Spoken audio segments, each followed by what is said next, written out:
We start the movie with our protagonist. Pete is a hitman known for his ability to kill, but also for his intelligence to get out of complicated situations by talking or manipulating. Unlike other hitmen, Pete begins to show signs of emotional exhaustion. He is tired of his life as a criminal and starts attending support groups, trying to find some inner peace. To camouflage his life as a hitman, he says he loves his job. In his last mission, his boss sent him to Las Vegas. He could have refused. In fact, his schedule was already full. But when he carries out his assignments, he feels excitement, as if his body receives an electric shock. He feels alive. He has the fate of other people in his hands, like a doctor and a lawyer, but deep down, sometimes he would like to have another life, but when he receives the calls, he cannot refuse to work. In the background, while Pete tells what he feels, we see the following scene.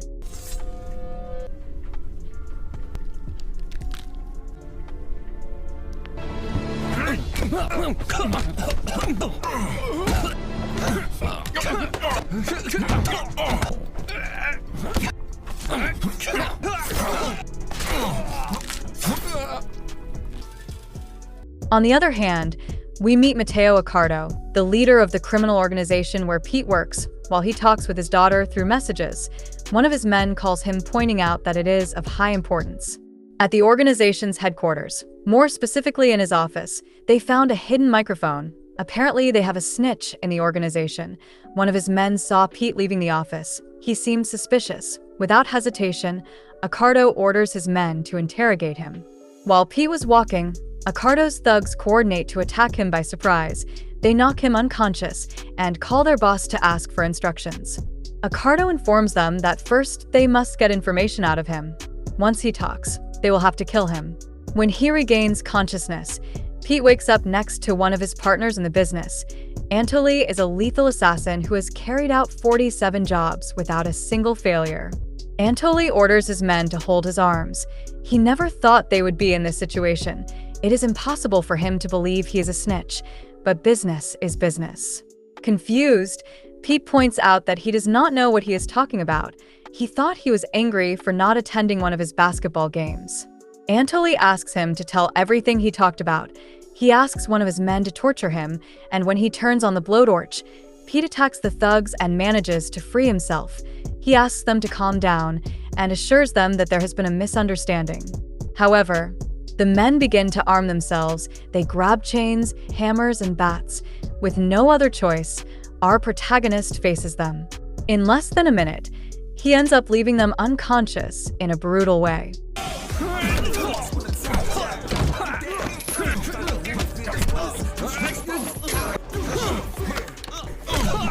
After hitting his partner with the bat, he is left with a piece of skin hanging from his forehead, pretending not to feel pain while he stammers.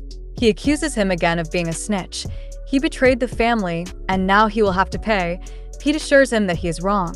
He proposes to call his boss to clarify the situation. However, with his ego hurt, Anatoly grabs the blowtorch and heats his knife to burn his wound. They resume the fight, and Anatoly manages to knock him down once on the ground. He tries to kill him with his knife.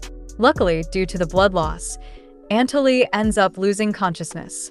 To try to clarify the situation, our protagonist goes in search of the Mafia boss. He shows up at his business and tells her that they need to talk about a couple of things. Mora, aware that his visit is to ask her for something, complains that he always looks for her for his own interests. They ended the relationship because he was always busy with jobs. The only thing he cares about is his work. He is a scoundrel. He came to her business and interrupts one of her meetings with important people. She used to love him, but now she hates him. Pete interrupts her, pointing out that her father sent his men to kill him. Apparently, they believe he is a snitch. Upon hearing this, Mora laughs, saying that it is impossible. He may be a bastard, but not a snitch, but she still refuses to help him. It is not the first time he comes to her business, when there are hitmen looking for him. Whenever he appears, he brings trouble. Because of him, she had to close her last bar. Mora shouts at her partners to leave. She has more important matters to resolve. She calls her guards, who turn out to be a group of Mexican traffickers. Orlando is the leader of the group, also known by his nickname Death. Apparently, Pete knows him perfectly since he was one of his former partners within the organization. Orlando tells him that he thought they were friends. He invited him to his daughter's birthday, and he did not even congratulate her. Pete apologizes. He tells him he cannot attend because he was burying a corpse. Death tells him that he always says the same thing. They invite him to events, and he is always absent. Because of their old friendship, he must accompany him without resistance. Pete refuses to obey, so Orlando points out that then it will be the hard way. Mora asks them to leave the bar. She does not want them to damage anything. The thug points out that they are orders from her father. They must capture him no matter what they do. Enraged, Mora sides with Pete. The fight begins, and our protagonist makes the first move. Mora uses her martial skills and manages to knock one out. Seeing that Pete was about to destroy a piece of furniture, she shouts at him to stop and to knock them out without damaging her business. Using a rope, Pete manages to knock out most of them without even receiving a single hit. At that moment, one of the thugs regains consciousness and grabs a hammer. Mora charges at him to prevent him from throwing it and eliminates him with the same hammer. Tired of them rejoining the fight, she takes out her gun and eliminates the last one. Orlando gets up and starts laughing. He accuses Mora of being a traitor and points out that it is obvious that she still loves Pete. Mora shoots him in the leg and orders him to shut up. She talks with Pete and asks him for explanations, to which he tells her that they are in the same situation. He does not even know the reason why they are looking for him. He asks her to call her father, but she refuses. Maybe it is true that he is a snitch. Pete tells her that deep down she knows it is a lie. He has buried several bodies in the name of her family. He would never dare to betray them. Pete assures her that he loves her family, to which Mora tells him that he is lying. What he loves the most is his life as an assassin. After saying this, she confesses that she knows he is not a snitch. She knows him too well and knows how to detect his lies. She tells him that his addiction to work is costing him his life. This time she will not give in to help him. He must clear his name on his own. After leaving Mora's bar, Pete tries to call his boss on his own. However, the criminal rejects the call. When getting into a taxi, several mobsters get in. The leader of the group, Benji, also complains to him for missing his fashion show. They were told that he accepted a job and that is why he did not attend his show. Pete apologizes and tells him it was a mistake, to which Benji points out that he contacted the best tailor to design his outfit. He spent thousands of dollars. He was supposed to close the event, but he had to replace him with another guy. It seems he does not care about his friends. Pete points out that he does not understand them. They all complain about the same thing. He still does not know the reason why his boss wants him dead. Benji tells him that they did not receive the order to kill him. They were paid $500,000 to take him to a Cartel. Apparently, he plans to torture him until he gets all the information he needs. Thinking that it is because of what he said in the therapy group, Pete clarifies that he did not say anything about the organization. What he said was not very important. He just wanted to express his feelings. He proposes that they call his boss, but Benji refuses, so Pete tells them that he does not want to hurt them. They have known each other for a long time. The criminal points a taser at him and orders him to be quiet. He must remain silent until they reach their destination. While waiting for the right moment, our protagonist attacks the group and begins to neutralize them with their own weapons. He uses their tasers and ties Benji up with his own belt.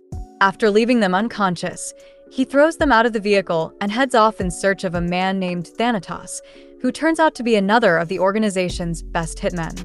As he approaches his trailer, Thanatos points his gun at him and orders him to stop. Pete points out that all his friends have gone crazy. They act as if they were enemies. He reminds him that he is his son's godfather. Thanatos orders him to shut up in a quick move. Pete disarms him and points his own gun at him. He assures him that he appreciates him and that he did not come to hurt him. He simply needs answers. All the mobsters who have tried to kidnap him label him as a snitch. In a matter of seconds, Thanatos retrieves his weapon and reproaches him for coming to look for him, without caring that he was risking his family's life. He does not care what he has done. Unlike him, he obeys orders without questioning them.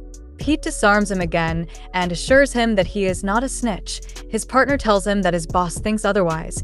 He placed a $500,000 bounty for whoever could kidnap him. Pete tells him that he recently joined a support group for work addicts, but that he did not say anything serious, then accuses him of being part of the FBI, to which Pete tells him that he has lost his mind. He has a lot of nerve to accuse him like that. Thanatos attacks him with a kick and they begin to fight hand to hand. They throw themselves to the ground and try to subdue each other with a hold. However, both manage to break free. While they fight to show their skills, Thanatos receives a call from his wife and Pete lets him answer.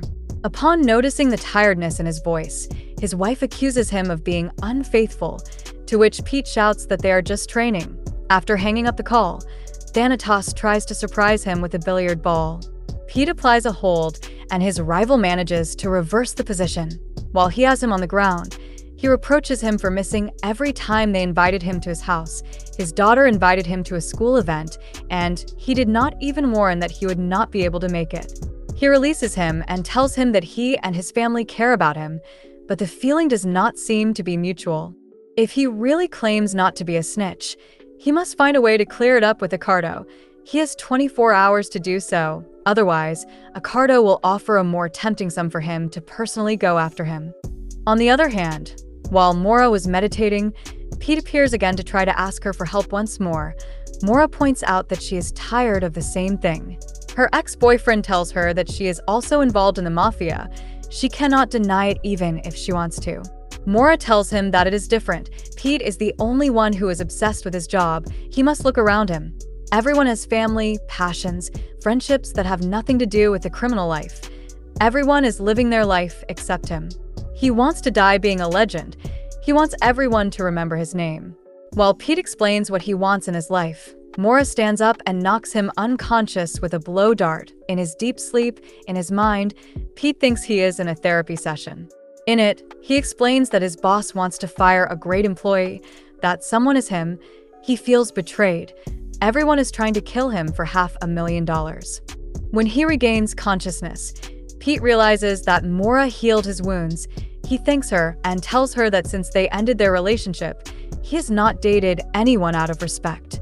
Mora points out that he does not know the definition of respect. The first time he went to look for her at her business, he destroyed her bar with the thugs who were following him. Now he showed up with wounds and stained her most precious sofa. He only uses her to ask for help. At that moment, a group of mobsters led by Gabriel appear in her apartment. Mora reproaches him for having destroyed her door. The criminal responds that he came by order of her father. They were sent to protect her. Mora tells him to shut up and orders them to take Pete immediately. She does not want to hear his problems. While they take out their weapons, Mora uses the blow dart to knock them unconscious. The others attack the target, and Pete begins to knock them out with total superiority. Regrouping, Mora joins Pete against the thugs, aware that they are not at their level. The mobsters try to attack them with knives. However, Pete disarms them and attacks them with their own weapons. After managing to neutralize all of them, both continue their conversation, and Pete confesses that in the last few hours, he has realized that he still loves her. Since they ended their relationship, he never stopped loving her. He would like to start a family with her, but he does not know how to retire from his job. What he does seems very fun to him. Mora points out that she would like to believe him, but she knows he will never change. She confesses that she also still loves him, but not more than she loves herself.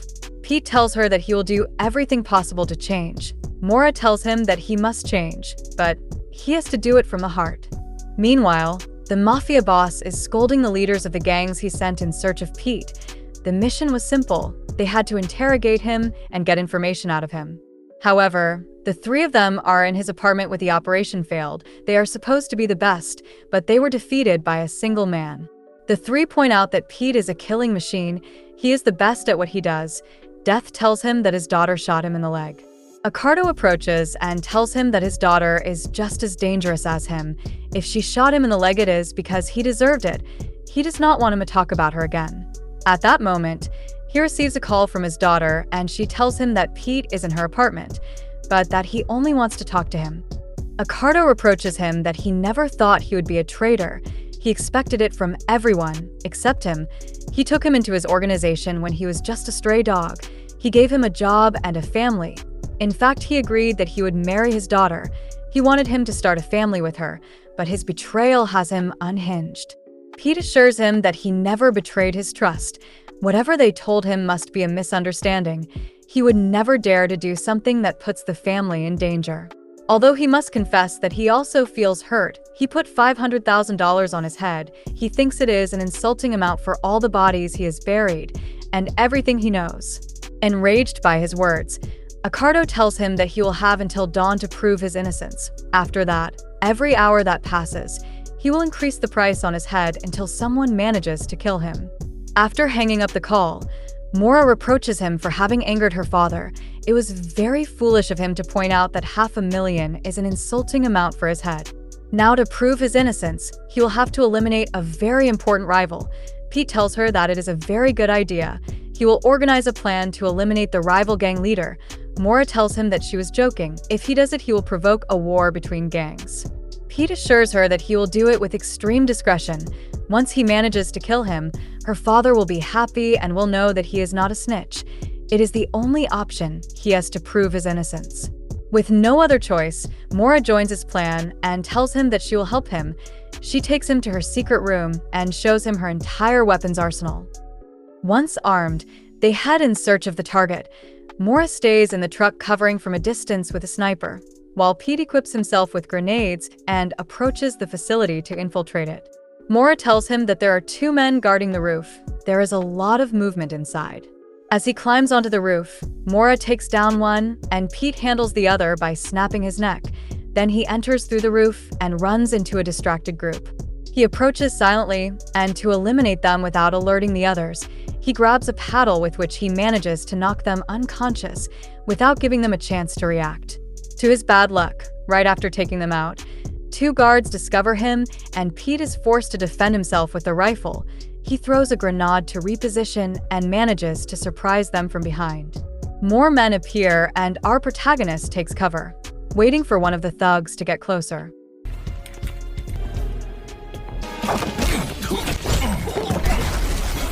Meanwhile, in the vehicle, Mora is surprised by one of the guards, who approaches stealthily and points his gun at her. He takes her to his boss, who turns out to be a woman named Angel, who wiped out her entire family to seize power. Angel confesses that she is surprised. She became a businesswoman just like her. She could have followed the path of the other women in her family, but she refused and chose ambition over anonymity. She asks her what she was doing, and Mora tells her that she was across the street. Angel tells her that she knows about her boyfriend. They told her that he turned out to be a snitch. Despite their differences, her father and she were able to maintain peace. Mora tells her that they are completely different. She traffics fentanyl, while they have other businesses. Trafficking fentanyl is the lowest thing one can do. Angel agrees, but points out that one way or another, they all deal in death. Then she reveals that she also knows about her brother. Apparently, he passed away recently, but she must know that they are not involved in his death. Her brother was one of their clients like everyone else. Going back to our protagonist, Pete continues holding his ground. He moves strategically and stays firm with his weapon, gradually eliminating his enemies, causing them to make mistakes that lead them to their deaths.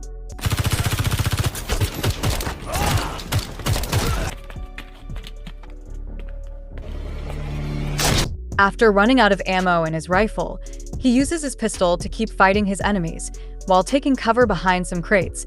The boss's right-hand man appears and knocks the crates down, causing Pete to seek new cover.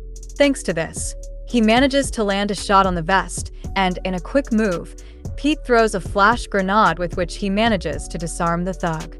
The blast reaches the boss's room, and Mora takes advantage to disarm her with a spinning kick.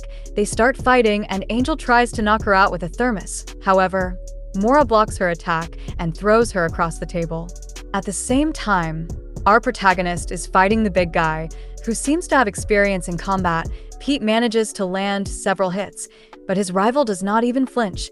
He headbutts him and throws him against a shelf as if he were a toy. He lifts him and knocks him down again with a punch. Pete tries to grab the weapon, but the thug stops him and continues beating him with his fists. Both exchange punches, and in a surprise move, Pete grabs a bag with which he tries to suffocate him. He pushes himself off a crate and throws him to the ground. While cutting off his air with the bag, he strikes his head with his knee until he draws blood. Finally, Pete ends up eliminating him once and for all. Meanwhile, Mora and Angel continue fighting. They use the objects around them and fall to the ground. Both seem evenly matched until Angel manages to lock in a submission hold. Just at that moment, Pete manages to find them, but to his bad luck, the big guy returns and tries to attack him with an axe. Pete dodges him and disarms him. He charges at him, and the thug throws a heavy shelf on top of him. To manage to break free, Mora manages to grab her necklace. She injures her arm, and Angel ends up releasing her. She kicks her and grabs a book to gain the advantage. She hits her and tries to suffocate her with the book. At the same time, the big guy locks in a hold on his rival. However, in a very risky move, Pete pulls the pin on the only grenade he has left and hits the thug in the face to free himself. He ties the vest to his arm, and with a strong kick, he pushes him away and takes cover, avoiding the explosion. Without wasting time, he runs toward Angel and knocks her teeth out with a punch. Enraged, Mora grabs a bag of fentanyl and forces Angel to ingest it through her mouth. Angel begins to convulse, and as if they were in a safe place, the couple decides to sit down and have a drink.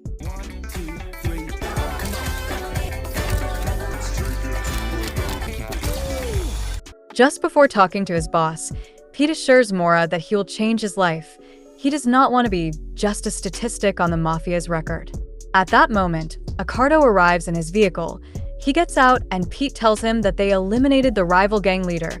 To both of their surprise, Accardo points out that he knew he would do it. He reveals to them that as soon as the rumor spread that he was a snitch, he knew it was a lie. He put a price on his head so as not to show weakness in front of his enemies. He knew that no one could kill him. He is the best soldier he has had in his entire career. That is why he was not worried when his daughter told him that he had gone to her apartment to look for her. Everyone had to believe it was real. It was the only way to end the rival organization. No one in the organization is completely crazy enough to decide to take down an entire mafia. Without further words, he says goodbye to both of them and leaves in his vehicle. After being left alone again, Pete tells her that he has been thinking about his new career. Maybe he could become an instructor, but he is not entirely sure yet. Whatever it is, he wants it to work. Mora tells him that she likes the idea and kisses him passionately. After an undefined amount of time, our protagonist tells us that he managed to change his life. Thanks to that, he discovered that there are several things he likes. Work is not the only thing that exists for fun.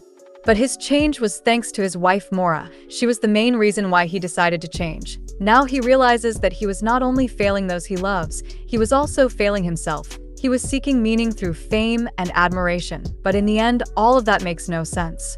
At that moment, one of the patients interrupts and pulls out a gun, pointing out that she came to take revenge for the death of her boss. Without knowing what is happening, Royer tries to calm her down, but the woman shoots him in the foot. Then several thugs appear, and our protagonists pull out their weapons to defend themselves. With both returning to their past lives, we bring the movie to an end.